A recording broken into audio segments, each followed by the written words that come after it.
Hello বন্ধুরা, তো দেখো এখন আজকে বিপত্তারিণী পুজো। তো আমি পুরো রেডি হয়ে নিয়েছি। তো আমার ঘরেও পুজো দেওয়া হয়ে গেছে আর এখানে সব রেডি করে নিয়েছি, দেখতেই পাচ্ছ। আর এখন আমি মন্দিরে যাব পুজো দেওয়ার জন্য। তো মন্দিরে গিয়ে যদি ভিডিও করতে পারি নিশ্চয়ই শেয়ার করবো। তো চলো যাওয়া যাক।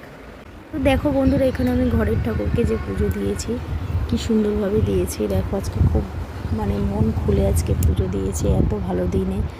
তো ডালি সাজানোর পরে আমি একটু বেরিয়ে গেলাম মন্দিরে যাওয়ার উদ্দেশ্যে। তো মন্দিরে এখন আমি পৌঁছে গেলাম। তো দেখতেই পাচ্ছ এখানে ঠাকুরমশাই পুজো করছে, আরও অনেকে যারা উপোস করেছে তারা পুজো দিচ্ছে। আমি একটু বাইরেটা দাঁড়িয়ে একটু ভিডিও করে নিলাম।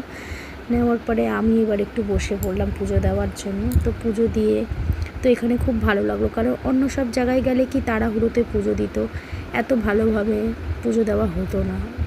এখানে সব প্রত্যেকটা মন্ত্র প্রত্যেকটা এমনকি এখানে ব্রত কথাটাও এখানে পুজো কমপ্লিট হয়ে যাওয়ার পরে ব্রত কথাটাও শুনিয়ে দিয়েছে আমাদের সবাইকে।